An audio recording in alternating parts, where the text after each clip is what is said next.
दोस्तों ऑस्ट्रेलिया के खिलाफ रायपुर में खेले गए चौथे टी20 मुकाबले में टीम इंडिया के टॉप ऑर्डर बल्लेबाजों के पूरी तरह से फ्लॉप साबित होने के बाद बैकफुट पर आ गई थी टीम इंडिया। लेकिन दोस्तों इसके बाद संकट मोचन का रूप लेकर के आए कप्तान सूर्या ने किया अपने बल्ले से चमत्कार, जहां सूर्या ने एक बार फिर से धुआंधार अंदाज में बल्लेबाजी करते हुए चौके छक्कों की जड़ी के साथ कंगारू गेंदबाजों के उड़ाए पर कच्चे और जड़ दिया तूफानी शतक। तो वही दोस्तों अंतिम के ओवरों में रिंकू सिंह ने खेली और अंतिम ओवर में 26 रन ठोक लगभग हार चुके मुकाबले में नामुमकिन को मुमकिन करते हुए कंगारुओं के जबड़े से जीत को छीनकर दे दी उन्हें क्रिकेट इतिहास की सबसे शर्मनाक हार। नमस्कार दोस्तों, स्वागत है आपके अपने पसंदीदा क्रिकेट चैनल क्रिक अबोबो में। दोस्तों इस वीडियो में हम आपको हाल ही में भारत और ऑस्ट्रेलिया के बीच रायपुर के शहीद वीर नारायण सिंह स्टेडियम में खेले गए चौथे टी20 मुकाबले की पूरी हाईलाइट आपको बताने वाले हैं। लेकिन दोस्तों वीडियो में आगे बढ़ने से पहले आप रिंकू सिंह और सूर्य कुमार यादव में से किसे टीम इंडिया का सबसे खतरनाक बल्लेबाज मानते हैं? अपनी कीमती सुझाव कमेंट के माध्यम से जरूर बताएं। वीडियो पसंद आए तो इसे लाइक करिए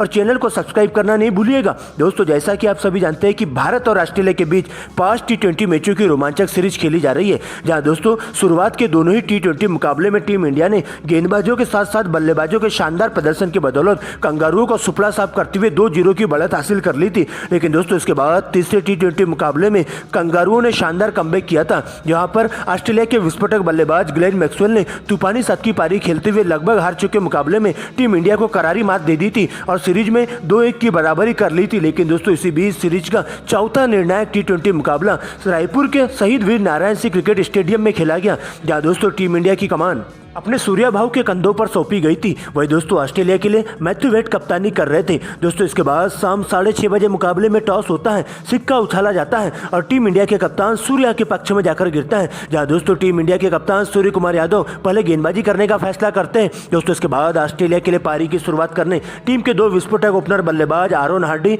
और ट्रेविस हेड की एंट्री होती है। वही अर्शदीप पहले ओवर की गेंदबाजी करने आते हैं, जहां उनका सामना होता है हार्डी से, जहां पहली ओवर में हार्डी के द्वारा बैक टू बैक 2 करारे चौके अर्शदीप को जड़ दिए जाते हैं और पहली ओवर में 8 रन कूट देते हैं। लेकिन दोस्तों इसके बाद दूसरे ओवर की गेंदबाजी करने रिचर्डसन की एंट्री होती है, जहां उनके सामने बल्लेबाजी करते हुए देखे जाते हैं ट्रेविस हेड। दोस्तों ट्रेविस हेड तो अपने ही अंदाज में बल्लेबाजी करते हुए अंतिम की 2 गेंदों में एक में छक्का और एक में चौका लगाते हुए 10 रन बटोर लेते हैं। लेकिन तीसरे ओवर की पहली गेंद पर रवि बिश्नोई हार्डी को अपना शिकार बनाते हैं और 8 रनों के निजी स्कोर पर चलता कर देते हैं। इसके बाद दोस्तों बल्लेबाजी करने के लिए जोश इंग्लिश की एंट्री होती है और ट्रेविस के साथ मिलकर आगे का मोर्चा संभालते हुए तूफानी पारी खेलना चालू कर देते हैं और एक से बढ़कर एक शॉट इनके बल्ले से देखने को मिलते हैं, जहां दोस्तों तेजी से रन बनाते हुए हर गेंदों पर चौके छक्के लगाते हुए टीम इंडिया के गेंदबाजों पर दबाव बनाने की कोशिश करते हैं और पावर प्ले के दौरान टीम के स्कोर को 1 विकेट के नुकसान पर 65 रनों तक पहुंचा देते हैं। लेकिन दोस्तों 7वें ओवर में रवि बिश्नोई को टारगेट करते हुए 2 छक्के और 2 चौकों के साथ 20 रन बटोर लेते हैं और इस प्रकार से इसी ओवर की अंतिम गेंद पर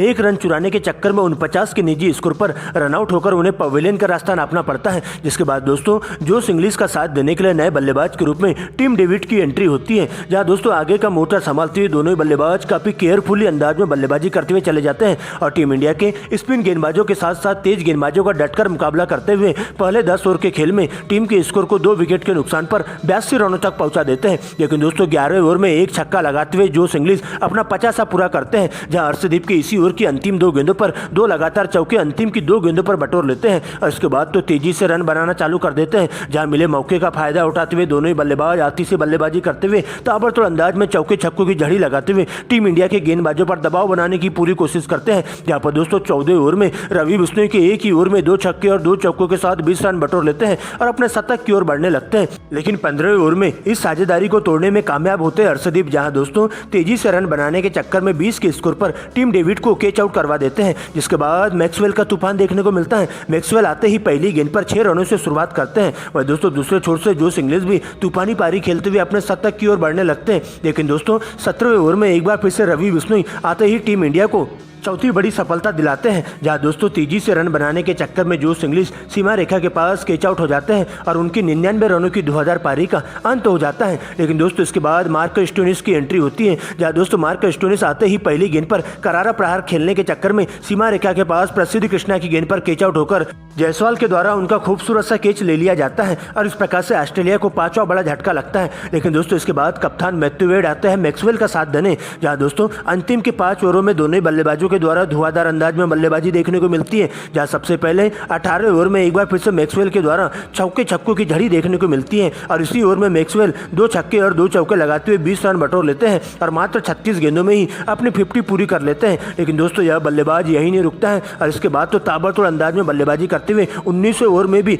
20 रन बटोर लेते हैं। लेकिन दोस्तों अंतिम ओवर में अर्शदीप की शुरुआत की 3 गेंदों पर मैक्सवेल 3 गगनचुंबी छक्के लगाते हैं, लेकिन इसके बाद शानदार कमबैक करते हुए अंतिम की 3 गेंदों में लगातार 3 विकेट लेकर हैट्रिक लेते हैं और कंगारू टीम के बल्लेबाजों की पूरी तरह से कमर तोड़ के रख देते हैं और इस प्रकार से ऑस्ट्रेलिया की टीम पूरे 20 ओवरों के खेल में 8 विकेट गंवाकर स्कोर बोर्ड पर 214 रन बना पाती है और टीम इंडिया को इस मुकाबले में जीत हासिल करने 215 रनों का विशाल टारगेट दे दिया जाता है। लेकिन दोस्तों इसके बाद भारतीय पारी का आगाज करने के लिए टीम के 2 युवा विस्फोटक ओपनर बल्लेबाज यशस्वी जायसवाल और ऋतुराज गायकवाड़ की एंट्री होती है, जिनके कंधों पर टीम इंडिया को ठोस शुरुआत देने की जिम्मेदारी होती है। वही दोस्तों ऑस्ट्रेलिया के लिए पहले ओवर की गेंदबाजी करने तेज गेंदबाज मार्क स्टोइनिस आते हैं, जहां पहले ही गेंद पर 4 रनों से यशस्वी जायसवाल के द्वारा खुद का और टीम इंडिया की शुरुआत की जाती है। वही दोस्तों इसी ओवर की अंतिम गेंद पर करारा प्रहार करते हुए गेंद को दर्शक दीर्घा में 6 रनों के लिए भिजवा देते हैं और पहली ओवर में 10 रन कूट देते हैं। लेकिन दोस्तों दूसरे ओवर में रिचर्डसन के ऊपर हावी होते हुए ऋतुराज का बल्ला जम के गरजता है, जहां ऋतुराज बैक टू बैक अंतिम की 3 गेंदों पर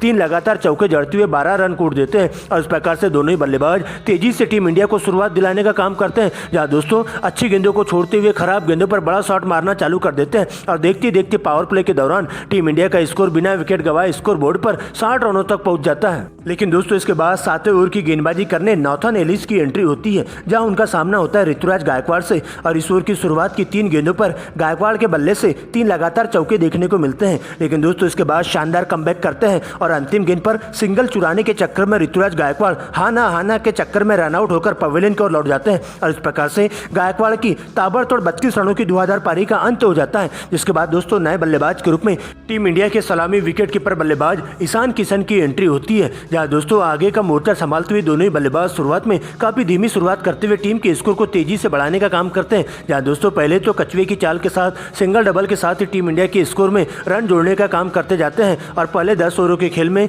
टीम इंडिया के स्कोर को स्कोर बोर्ड पर 1 विकेट के नुकसान पर 72 रनों तक पहुंचाते हैं। लेकिन दोस्तों इसके बाद 11वें ओवर में जैसे ही यशस्वी जायसवाल हाथ खोलना चालू करते हैं तो वहां दोस्तों मैथ्यू शॉट की ललचाई हुई गेंद पर बड़ा शॉट खेलने के चक्कर में 30 के स्कोर पर ही पवेलियन की ओर लौट जाते हैं और इस प्रकार से टीम इंडिया को दूसरा बड़ा झटका यशस्वी जायसवाल के रूप में लगता है। लेकिन दोस्तों इसके बाद आगे का मोर्चा संभालने के लिए कप्तान सूर्या की एंट्री होती है, जहां दोस्तों सूर्या आते ही पहली गेंद पर करारा प्रहार करते हुए गेंद को दर्शक दीर्घा में 6 रनों के लिए भिजवा देते हैं और इस तरह से अगले ही ओवर में टी सांगा के तूफानी अंदाज में सूर्या का बल्ला गरजता है, जहां दोस्तों टी सांगा के ऊपर हावी होते हुए सूर्या इसी ओवर में 2 छक्के और 2 चौकों की मदद से 20 रन कूट देते हैं। वही दोस्तों 12वें ओवर में ईशान किशन भी ताबड़तोड़ अंदाज में बल्लेबाजी करते हुए देखे जाते हैं, जहां ईशान किशन के द्वारा 1 छक्का और 1 चौका लगाते हुए 10 रन बटोर लेते हैं और इस प्रकार से एलिस की पूरी तरह से लाइन लेंथ बिगाड़ कर रख दी जाती है और देखते देखते दोनों ही बल्लेबाजों के बीच में एक 68 की साझेदारी पूरी हो जाती है। लेकिन दोस्तों 14वें ओवर में एक बार फिर से ईशान किशन के बल्ले से विस्फोटक पारी देखने को मिलती है। वही दोस्तों सूर्या भी ताबड़तोड़ अंदाज में बैंड्रॉप की लाइन लेंथ बिगाड़ने का काम करते हैं और इसी अंदाज में बल्लेबाजी करते हुए दोनों ही बल्लेबाज अपने अपने अर्धशतक की ओर बढ़ने लगते हैं, जहां दोस्तों तेजी से रन बनाते हुए कंगारू गेंदबाजों के परखच्चे उड़ाना चालू कर देते हैं। सबसे पहले ईशान किशन 15वें ओवर में ताबड़तोड़ अंदाज में 2 गगनचुंबी छक्के लगा देते हैं और इस प्रकार से मात्र 35 गेंदों में ही अपनी हाफ सेंचुरी पूरी कर लेते हैं। वही दोस्तों अगले ओवर में सूर्या भी बहती गंगा में हाथ धोते हुए लगातार स्ट्राइक रोटेट करते हुए 16 ओवर की अंतिम 2 गेंदों पर 2 कवर ड्राइव लगा देते हैं और इस प्रकार से सूर्या भी मात्र 24 गेंदों में ही अपनी 50 पूरी कर लेते हैं। लेकिन दोस्तों 17वें ओवर की पहली गेंद पर ईशान किशन बड़ा शॉट खेलने के चक्कर में सीमा रेखा के पास कैच आउट हो जाते हैं, जहां दोस्तों एबॉट के द्वारा उन्हें ललचाई हुई गेंद पटक कर सीमा रेखा के पास कैच आउट करवा कर डगआउट की ओर लौटा दिया जाता है। इसके बाद दोस्तों सूर्या का साथ देने के लिए नए बल्लेबाज के रूप में वर्मा जी के बेटे तिलक वर्मा की एंट्री होती है, जहां पर दोस्तों सूर्या तो अपने ही अंदाज में बल्लेबाजी करते हुए चले जाते हैं, क्योंकि दोस्तों अंतिम के 3 ओवरों में टीम इंडिया को इस मुकाबले में जीत हासिल करने के लिए पूरे 52 रनों की दरकार होती है। लेकिन दोस्तों सबसे पहले 17वें ओवर में तिलक वर्मा भी कोई खास कमाल नहीं कर पाते हैं, जहां दोस्तों बड़ा शॉट खेलने के चक्कर में सीमा रेखा के पास कैच आउट हो जाते हैं।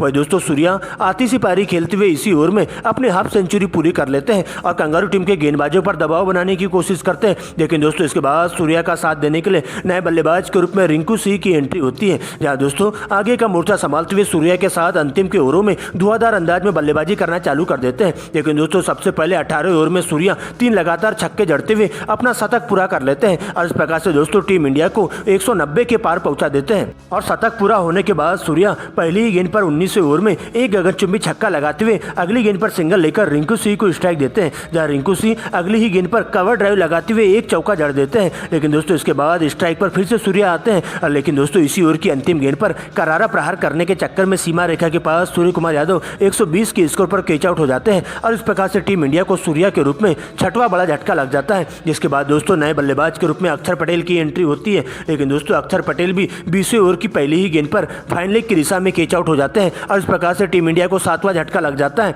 लेकिन दोस्तों इसके बाद रवि बिश्नोई की एंट्री होती है, जहां पर दोस्तों अगली गेंद पर सिंगल लेकर रिंकू सिंह को स्ट्राइक देते हैं, क्योंकि दोस्तों अंतिम की 4 गेंदों में टीम इंडिया को इस मुकाबले में जीत हासिल करने के लिए अभी भी 20 रनों की दरकार होती है। जहां पर दोस्तों सर पर कफन बांध करके आए रिंकू सिंह अंतिम की 4 गेंदों में नॉर्थन एलिस की धज्जियां उधेड़कर रख देते हैं। जहां दोस्तों शुरुआत की 2 गेंदों पर चौके तो वही अंतिम की 2 गेंदों पर 2 लगातार गगनचुंबी छक्के लगाते हुए 20 रन बटोर लेते हैं और इस प्रकार से नामुमकिन को मुमकिन करते हुए कंगारुओं के जबड़े से जीत को छीनकर रिंकू सिंह की आतिशी पारी की बदौलत टीम इंडिया इस चौथे T20 मुकाबले में कंगारुओं को क्रिकेट इतिहास की सबसे शर्मनाक हार दे देती है और इस प्रकार से 5 T20 मैचों की रोमांचक सीरीज में टीम इंडिया 3-1 की अजय बढ़त हासिल करते हुए सीरीज पर कब्जा जमा लेती है।